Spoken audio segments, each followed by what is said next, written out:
Hello दोस्तों, latest exam GK में आप सभी का स्वागत है। दोस्तों, आज की वीडियो में हम हिंदी साहित्य और व्याकरण से संबंधित महत्वपूर्ण प्रश्नों का टेस्ट करेंगे, जो कि आपके एग्जाम के लिए रामबाण साबित होगा। दोस्तों, वीडियो शुरू करने से पहले आप सभी से रिक्वेस्ट है, प्लीज वीडियो को लाइक और शेयर करें और चैनल को भी सब्सक्राइब कर बेल आइकन को प्रेस कर दें, ताकि आगे आने वाली सभी वीडियो के नोटिफिकेशन आप तक पहुंच सके। तो चलिए वीडियो शुरू करते हैं। पहला प्रश्न देखिए, प्रसाद की अंतिम नाटक कृति कौन सी है? विकल्प देखिए, स्कंदगुप्त, विक्रमादित्य, ध्रुव स्वामिनी, अजातशत्रु या फिर विशाख। सही उत्तर चुने, क्या हो जाएगा? प्रसाद जी की अंतिम नाटक कृति कौन सी है? तो सही उत्तर जाएगा विकल्प बी, ध्रुव स्वामिनी। अगला प्रश्न देखिए, रवि हुआ अंत में किसका प्रारंभ हुआ है? मोस्ट इंपोर्टेंट प्रश्न है दोस्तों, इस बार ये परीक्षा में मोस्ट प्रोबेबली है कि पूछा जाए। विकल्प देखिए, कुकुरमुत्ता, राम की शक्ति पूजा, कमायनी या फिर साकेत। सही उत्तर चुने, क्या हो जाएगा? रवि हुआ अंत में किसका प्रारंभ हुआ है? तो यह राम की शक्ति पूजा का प्रारंभ हुआ है। अगला प्रश्न देखिए, किस आलोचक ने छायावाद को स्थूल के प्रति सूक्ष्म का विरोध कहा है? इंपॉर्टेंट क्वेश्चन है, एग्जाम में पूछा भी जा सकता है। विकल्प देखिए, आचार्य रामचंद्र शुक्ल, डॉक्टर नागेंद्र, नंद दुलारे लाल वाजपेयी या फिर डॉक्टर रामविलास शर्मा। सही उत्तर चुने, क्या हो जाएगा? छायावाद को स्थूल के प्रति सूक्ष्म का विरोध किसने कहा है? तो यह डॉक्टर नागेंद्र जी ने कहा है। अगला प्रश्न देखिए, आधुनिक कविता कुकुरमुत्ता निराला के किस काव्य संकलन में संकलित है? इंपॉर्टेंट क्वेश्चन है। सबसे पहले तो इसमें एक प्रश्न बन जाता है कि कुकुरमुत्ता किसकी कविता है? तो यह निराला जी की कविता है। और यह किसमें संकलित है? विकल्प देखिए, प्रेम पथिक, कानन कुसुम, नए पत्ते या फिर लहर। सही उत्तर चुने, क्या हो जाएगा? आधुनिक कविता कुकुरमुत्ता निराला के किस काव्य संकलन में संकलित है? तो सही उत्तर क्या हो जाएगा? विकल्प नंबर सी, नए पत्ते काव्य में संकलित है। अगला प्रश्न देखिए, पंत की प्रथम रश्मि नामक कविता किस संकलन में संकलित है? मोस्ट इंपोर्टेंट क्वेश्चन है। विकल्प देखिए, वीणा, पल्लव, गुंजन या फिर इनमें से कोई नहीं। दोस्तों, पंत जी की रचनाएं अक्सर एग्जाम में पूछी जाती हैं। तो देखिए, प्रथम रश्मि नामक कविता किस संकलन में संकलित थी? तो यह वीणा में संकलित थी। विकल्प एक सही उत्तर हो जाएगा। अगला प्रश्न देखिए, पंत किस पत्रिका के संपादन से जुड़े थे? विकल्प देखिए, वीणा, पल्लव, गुंजन या फिर रूपाव। सही उत्तर चुने, क्या हो जाएगा? पंत किस पत्रिका के संपादन से जुड़े थे? तो यह रूपाव नामक पत्रिका से जुड़े थे। अगला प्रश्न देखते हैं, दश रूपक किसकी रचना है? मोस्ट इंपोर्टेंट क्वेश्चन है, काव्य शास्त्र में से ये पूछा जा सकता है। विकल्प देखिए, अभिनव गुप्त, भरत मुनि, धनंजय या फिर वामन। सही उत्तर चुने, क्या हो जाएगा? 10 रूपक किसकी रचना है? तो देखिए, 10 रूपक धनंजय की रचना है। आप इसे इस तरह से याद रख सकते हैं कि धनंजय के कितने रूप हैं? 10 रूप हैं। ठीक है, इससे आपको ये याद रहेगा। अगला प्रश्न है, हिंदी कहानी के विकास के तृतीय चरण को कौन सा युग कहते हैं? विकल्प देखिए, प्रारंभिक युग, प्रेमचंद युग, प्रेमचंदोत्तर युग या फिर स्वातयोत्तर युग। सही उत्तर चुने। मोस्ट इंपोर्टेंट क्वेश्चन है, इस टाइप के प्रश्न एग्जाम में पूछे जाते हैं। तो देखिए, सही उत्तर बताएं, क्या हो जाएगा? हिंदी कहानी के विकास के तृतीय चरण को कौन सा युग कहते हैं? तो यह प्रेमचंदोत्तर युग कहते हैं। विकल्प सी सही उत्तर हो जाएगा। अगला प्रश्न देखिए, जयशंकर प्रसाद ने अपने जीवन काल में कितनी कहानियां लिखी? विकल्प देखिए, 68, 65, 55 या फिर 69। सही उत्तर चुने, क्या हो जाएगा? जयशंकर प्रसाद ने अपने जीवन काल में कितनी कहानियां लिखी? तो इन्होंने 69 कहानियां लिखी थी। और दोस्तों, इनके महत्वपूर्ण कहानी संग्रह हैं, उसे भी याद कर लीजिए, बहुत ज्यादा महत्वपूर्ण है, एग्जाम में पूछे जाते हैं। पहला देखिए, छाया, छाया, प्रतिध्वनि, आकाशदीप, आकाशदीप के बाद है आंधी, आंधी के बाद है इंद्रजाल। तो दोस्तों जयशंकर प्रसाद जी के महत्वपूर्ण कहानी संग्रह हैं छाया, प्रतिध्वनि, आकाशदीप, आंधी तथा इंद्रजाल। अब इसे याद कैसे कर सकते हैं? अब आपको एक ट्रिक लगानी है, आप इसे नोट कर लीजिए। आपको ये पांचों के पांचों पूरी जिंदगी याद रहेंगे। तो देखिए आपने ट्रिक क्या लगानी है, PAICHA, ठीक है। आपने ये वर्ड लिखने हैं। अब इसको प्रोनाउंस करो, किस तरह से करोगे, पैसा। क्या करोगे, पैसा। अब देखिए इस ट्रिक से आप याद कैसे कर सकते हो। P से प्रतिध्वनि, A से आकाशदीप, I से इंद्रजाल, CH यानी कि छ से छाया और A से आंधी। तो इस तरह से आप इसे याद कर सकते हैं। अगला प्रश्न देखिए, किस काव्य की रचना करने से जयशंकर प्रसाद को विश्व कवि का दर्जा प्राप्त हुआ? मोस्ट इंपोर्टेंट क्वेश्चन है। विकल्प देखिए, चक्रव्यूह, कामायनी, जगतगुरु या फिर अश्वमेघ। सही उत्तर चुने, क्या हो जाएगा? किस काव्य की रचना करने से जयशंकर प्रसाद को विश्व कवि का दर्जा मिला? तो सही उत्तर क्या हो जाएगा? विकल्प 2, कामायनी। अगला प्रश्न देखिए, मूर्ख मंडली किसकी रचना है? विकल्प देखिए, मंजू प्रसाद बिंदु, शिवराज दास गुप्त, किशोरी लाल गोस्वामी या फिर रूप नारायण पांडे। सही उत्तर चुने, मूर्ख मंडली किसकी रचना है? तो देखिए इसका सही उत्तर हो जाएगा विकल्प डी, रूप नारायण पांडे। इसे याद कैसे कर सकते हैं कि मूर्ख लोग अपने रूप को बहुत ज्यादा निहारते रहते हैं और इसी में ही ये क्या करते हैं, अपना सारा टाइम वेस्ट करते हैं। तो इसलिए मूर्ख मंडली की रचना किसने की है? रूप नारायण पांडे जी ने। अगला प्रश्न देखिए, भोलानाथ तिवारी के अनुसार भाषा विज्ञान के कितने प्रमुख अंग हैं? विकल्प देखिए 2, 4, 6 या फिर 3। सही उत्तर चुने, क्या हो जाएगा? भोला राम तिवारी के अनुसार भाषा विज्ञान के कितने अंग माने गए हैं? तो इनके प्रमुख अंग हैं वो 4 अंग हैं। अगला प्रश्न है, हिंदी भाषा शिक्षा पुस्तक के लेखक कौन है? इंपॉर्टेंट क्वेश्चन है, याद रखिएगा। विकल्प देखिए, आगे भोलानाथ तिवारी, जयशंकर प्रसाद या फिर राधा कृष्ण दास। सही उत्तर चुने, क्या हो जाएगा? हिंदी भाषा शिक्षा पुस्तक के लेखक हैं भोलानाथ तिवारी जी। विकल्प बी सही उत्तर हो जाएगा। अगला प्रश्न देखिए, धवन्यालोक लोचन किसकी रचना है? मोस्ट इंपोर्टेंट है, इस बार प्रोबेबली है कि एग्जाम में ये प्रश्न पूछा जाए। विकल्प देखिए, रूपक, महिमा भट्ट, आनंद वर्धन या फिर अभिनव गुप्त। सही उत्तर चुने, क्या हो जाएगा?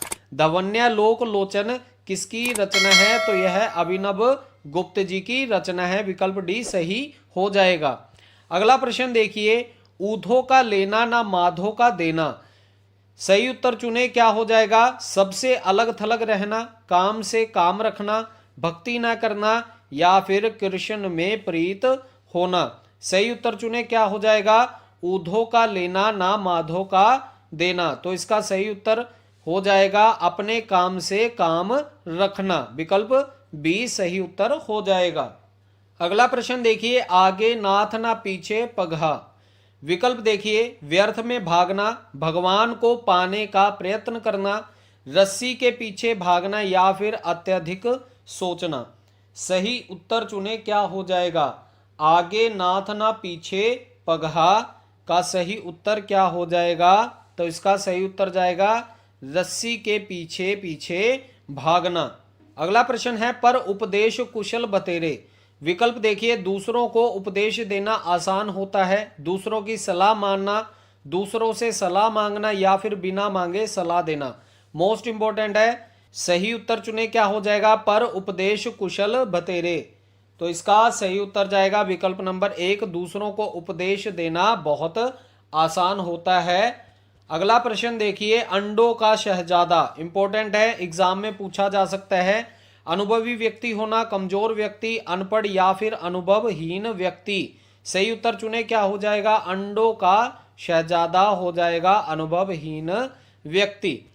अगला प्रश्न देखिए, छाती भरकर पत्थर। मोस्ट इंपोर्टेंट है, देखिए विकल्प बहुत भारी वस्तु होना, असहनीय पीड़ा होना, असहनीय दुख होना या फिर कोई ला इलाज रोग होना। सही उत्तर चुने, क्या हो जाएगा? छाती भर कर पत्थर। तो क्या हो जाएगा इसका सही उत्तर? विकल्प सी। अगला प्रश्न देखिए, नासमझ व्यक्ति होना, इसके लिए कोई उचित मुहावरा चुने। विकल्प देखिए, आंसू आना, मुंह से लार टपकना, बालू का गीत, या फिर मुंह से दूध टपकना। सही उत्तर चुने, क्या हो जाएगा? नासमझ व्यक्ति होना का क्या उचित मुहावरा हो जाएगा? तो इसका सही उत्तर जाएगा विकल्प डी, मुंह से दूध टपकना। अगला प्रश्न देखिए, निम्नलिखित में से लोकोक्ति को चुनिए। विकल्प देखिए, काम से जी चुराना, गले पड़ना, अधजल गगरी छलकत जाए, या फिर पेट में दाढ़ी होना। सही उत्तर चुने, क्या हो जाएगा? तो इसका सही उत्तर जाएगा विकल्प नंबर सी, अधजल गगरी छलकत जाए। अगला प्रश्न देखिए, पढ़े फारसी बेचे तेल, देखो कुदरत का खेल क्या है? तो विकल्प देखिए, मुहावरा, लोकोक्ति, पहेली, या फिर मुहावरा और लोकोक्ति दोनों ही।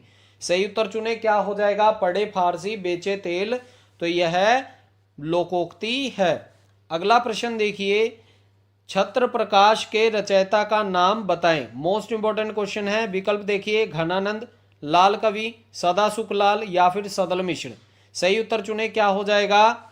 छत्र प्रकाश के रचयिता कौन थे? तो ये थे लाल कवि। विकल्प बी सही उत्तर हो जाएगा। अगर हम बात करें सदासुख लाल की, तो इन्होंने सुख सागर नाम से एक रचना की थी, और सदल मिश्र जी ने नासिकेतोपाख्यान नाम की रचना की थी।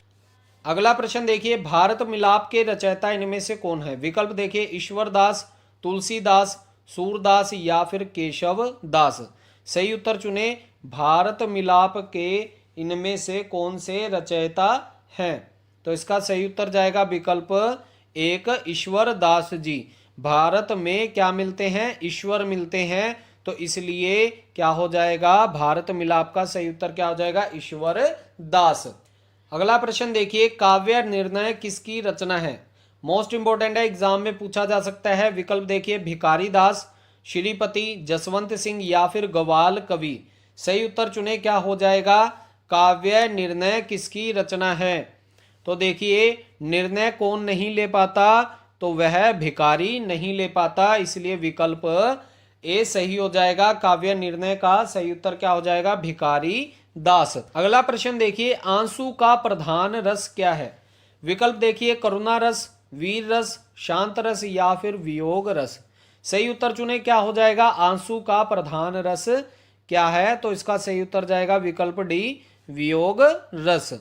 अगला प्रश्न देखिए, कितनी नावों में कितनी बार किसकी रचना है? इंपॉर्टेंट क्वेश्चन है। विकल्प देखिए, सर्वेक्षण दयाल सक्सेना, जयशंकर प्रसाद अज्ञे, या फिर विद्यानिवास मिश्र। सही उत्तर चुने, क्या हो जाएगा? कितनी नावों में कितनी बार? तो कितनी नावों में कितनी बार? अज्ञे। सही उत्तर क्या हो जाएगा? विकल्प सी, अज्ञे जी इसके रचनाकार हैं। अगला प्रश्न देखिए, कितने पाकिस्तान किस लेखक की रचना है? इंपॉर्टेंट क्वेश्चन है।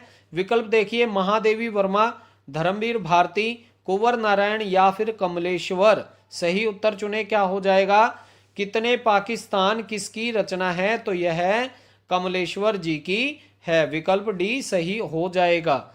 अगला प्रश्न देखिए, मोस्ट इंपॉर्टेंट क्वेश्चन है, भारतीय संविधान में कितनी भाषाओं को मान्यता प्राप्त है? विकल्प देखिए, 12, 18, 22, या फिर 15। सही उत्तर चुने, क्या हो जाएगा? भारतीय संविधान में कितनी भाषाओं को मान्यता मिली है? तो यह 22 भाषाओं को मान्यता मिली है। अगला प्रश्न देखिए, राजभाषा अधिनियम कब पारित हुआ था? इंपॉर्टेंट क्वेश्चन है, एग्जाम में पूछा भी जा चुका है। विकल्प देखिए, 1960, 1963, 1955, या फिर 1965। सही उत्तर चुने, क्या हो जाएगा? राजभाषा अधिनियम किस वर्ष पारित हुआ? तो यह 1963 ईस्वी में पारित हुआ था। अगला प्रश्न देखिए, जुडिशियल कमिश्नर का हिंदी पर्याय है। विकल्प देखिए, महान्यायाधीश, श्रम उपायुक्त, न्यायिक आयुक्त, या फिर उपमंडल न्यायाधीश। सही उत्तर चुने, क्या हो जाएगा? जुडिशियल कमिश्नर का हिंदी पर्याय क्या होता है? तो इसका सही उत्तर हो जाएगा विकल्प सी, न्यायिक आयुक्त। अगला प्रश्न देखिए, मोस्ट इंपॉर्टेंट क्वेश्चन है, इस बार एग्जाम में पूछा जा सकता है। विकल्प देखिए, परिभाषिक शब्दावली का निर्माण करने का कार्य भारत में कौन सी संस्था कर रही है। विकल्प देखिए, विश्वविद्यालय अनुदान आयोग, केंद्रीय हिंदी संस्थान, केंद्रीय हिंदी निर्देशालय या फिर गृह मंत्रालय। सही उत्तर चुने, क्या हो जाएगा, पारिभाषिक शब्दावली का निर्माण कार्य भारत में कौन सी संस्था कर रही है। तो इसका सही उत्तर जाएगा विकल्प नंबर सी, केंद्रीय हिंदी निर्देशालय। अगला प्रश्न देखिए, शासकीय पत्र की परिभाषिक शब्दावली क्या होगी। ऑफिशियल लेटर, इंपोर्टेड लेटर या फिर लेटर ऑफ अथॉरिटी। सही उत्तर चुने, क्या हो जाएगा, शासकीय पत्र की परिभाषिक शब्दावली क्या होगी। तो इसका सही उत्तर जाएगा विकल्प बी, ऑफिशियल लेटर। अगला प्रश्न देखिए, दैविक एवं भौतिक ताप को क्या कहते हैं। विकल्प देखिए, तापसी, संताप, प्रताप या फिर त्रिताप। सही उत्तर चुने, क्या हो जाएगा, दैविक और भौतिक ताप को क्या कहते हैं। तो इसका सही उत्तर जाएगा विकल्प बी, संताप कहते हैं। अगला प्रश्न है, पर्याय शब्द का अर्थ है। विकल्प देखिए, पर्यायवाची, समानार्थी, एकार्थी या फिर इनमें से कोई नहीं। सही उत्तर चुने, क्या हो जाएगा, पर्याय शब्द का अर्थ क्या होता है। तो इसका सही उत्तर जाएगा विकल्प बी, समानार्थी शब्द। अगला प्रश्न देखिए, मोस्ट इंपॉर्टेंट क्वेश्चन है, एग्जाम में पूछा जा सकता है। मानव मुख से निकली ध्वनियों को क्या कहते हैं। विकल्प देखिए, सार्थक, निरर्थक, संकेत या फिर भाव। सही उत्तर चुने, क्या हो जाएगा, मानव मुख से निकली ध्वनियों को सार्थक ध्वनियां कहते हैं। अगला प्रश्न देखिए, भाषा का रूप कौन सा होता है। विकल्प देखिए, लचीला, परिवर्तनशील, अपरिवर्तनशील या फिर इनमें से कोई नहीं। सही उत्तर चुने, क्या हो जाएगा, भाषा का रूप कौन सा होता है। तो यह परिवर्तनशील होता है। आपने देखा होगा कि भारत में हर एक इलाके में जैसे जैसे आप आगे बढ़ते जाते हो वैसे वैसे भाषाओं में परिवर्तन भी आता रहता है। अगला प्रश्न देखिए, क्या भाषा का भौगोलिक स्थानांतरण संभव है। तो देखिए, हमें क्या पता, नहीं, बिल्कुल होता है या फिर इनमें से कोई नहीं। तो देखिए, अभी मैंने बताया कि आप अगर अपने क्षेत्र से दूसरे क्षेत्र में जब भी जाओगे तो वहां पर आपको भाषा में कुछ ना कुछ चेंजेस मिलेंगे। तो भौगोलिक स्थानांतरण भाषा का बिल्कुल होता है। विकल्प सी सही उत्तर हो जाएगा। अगला प्रश्न देखिए, गुरु गोविंद दोऊ खड़े काके लागू पाओ, उपरोक्त दिया गया पद क्या कहलाता है। मोस्ट इंपॉर्टेंट क्वेश्चन है। हमने बचपन से ही अपने हिंदी के टीचर से ये बात बार बार सुनी है, गुरु गोविंद दोऊ खड़े काके लागू पाओ। तो यह दोहा है। मोस्ट इंपॉर्टेंट क्वेश्चन है, अच्छे से याद कर लीजिएगा। अगला प्रश्न देखिए, कवित्त किस प्रकार का छंद है। इस बार ये 100% पॉसिबिलिटी है एग्जाम में पूछा जाए। विकल्प देखिए, मात्रिक छंद, वर्णिक छंद, सममात्रिक छंद या फिर अर्धमात्रिक छंद। सही उत्तर चुने, क्या हो जाएगा, कवित्त किस प्रकार का छंद है। तो यह वर्णिक छंद है। तो दोस्तों, ये था हिंदी साहित्य और व्याकरण से संबंधित महत्वपूर्ण प्रश्नों का टेस्ट, जो कि आपके एग्जाम के लिए बहुत ज़्यादा लाभदायक होगा। और इनमें से पॉसिबिलिटी है कि एग्जाम में प्रश्न आपको आएंगे ही आएंगे। दोस्तों, अगर सेशन अच्छा लगा तो प्लीज़ वीडियो को लाइक और शेयर जरूर करें, और साथ में अगर आपके कोई सुझाव हैं तो उन्हें भी कमेंट बॉक्स में कमेंट कर बताएं, और चैनल को याद से सब्सक्राइब भी कर लें। तो चलिए मिलते हैं अगली वीडियो में। जय हिंद।